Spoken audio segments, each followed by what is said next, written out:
Bienvenue à la médiathèque Creuse-Confluence de Chambon-sur-Voueize. Aujourd'hui, Serge Montagne, l'arrière-arrière-petit-fils de Jean Teilhard, nous propose une découverte de l'exposition Jean Teilhard, un maçon migrant en Bourgogne, qui est actuellement installée à la médiathèque jusqu'à la fin du mois d'octobre. Alors, retrouvé au fond d'une vieille armoire familiale, le livre de comptes de Jean Teilhard, maçon de profession, s'ouvre sur l'année 1849. On peut notamment y lire 30 mai, régler compte avec la femme Garnier pour 22 journées pour son mari, Manœuvre Châtillon, qui a travaillé pour moi. En ce début d'année 1849, Jean Teilhard a 35 ans. Il est marié et a eu 4 filles, dont seulement 2 ont survécu. Il a quitté sa famille pour, comme il le fait depuis environ 20 ans, partir limousiner, c'est-à-dire exercer l'art de la maçonnerie en dehors de la Creuse. Fils d'une famille de maçons migrants de la commune de Fransèche, Jean Teilhard a épousé en 1840 Anne Roudet, cultivatrice et propriétaire de plus de 8 hectares à Lioré, sur la commune de La Rochette. Il a épousé un bon parti, mais n'a pas épousé son amour pour la terre.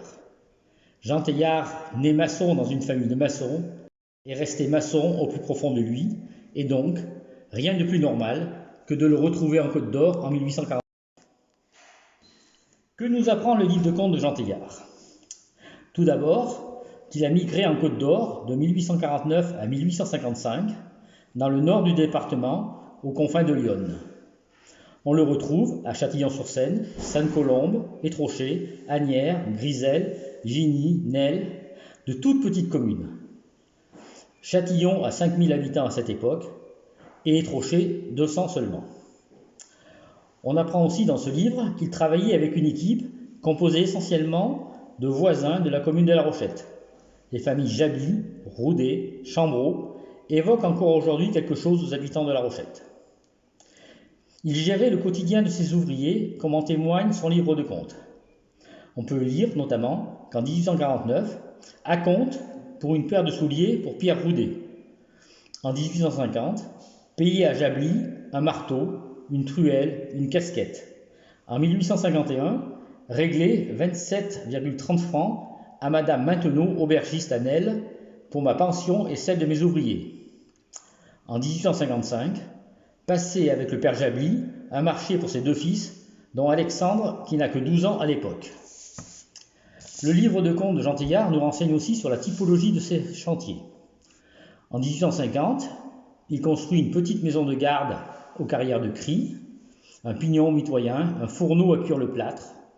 En 1853, il fait un mur d'un fossé d'assainissement à la gare Zancy-le-Franc, et en 1855, il fait 72 mètres de maçonnerie. Attardons-nous sur l'année 1855, la dernière année du livre de comptes retrouvé, même si nous savons que Jean Teilhard a poursuivi sa migration, qui l'a conduit beaucoup plus tard vers 1863 à Paris. En cette année 1855, Jean Teilhard n'est pas revenu en Creuse pendant l'hiver. Il faut dire que sa famille s'est agrandie de 2 nouvelles filles et qu'il faut certainement travailler fort pour la nourrir. D'ailleurs, ces chantiers sont nombreux cette année-là, et il semble s'être dégagé des soucis de la gestion d'une équipe pour travailler seul ou en sous-traitance d'un gros entrepreneur local, M. Lécuyer. Il construit une citerne à Savoisy, fait un gros chantier non défini dans son livre de comptes à Nesle, et surtout construit à Vaugimois une mare avec bahut et cordon. Ce dernier chantier est le seul qui a pu être retrouvé 150 ans plus tard et que l'on peut toujours voir de nos jours. Vaugimois est un petit village de la commune de Vilaine-l'Andoumois, commune qui comptait 673 habitants à l'époque. Les plans et le marché passé avec Jean Teilhard ont, eux aussi, pu être retrouvés dans les archives communales. Ce chantier referme le livre de comptes de Jean Teilhard. En cette fin d'année 1855, il rentre au pays et retrouve son épouse et ses 4 filles, mais Jean Teilhard est un maçon de la Creuse et il migrera tant que ses forces lui permettront. Jean Teilhard est resté maçon jusqu'à la fin de sa vie.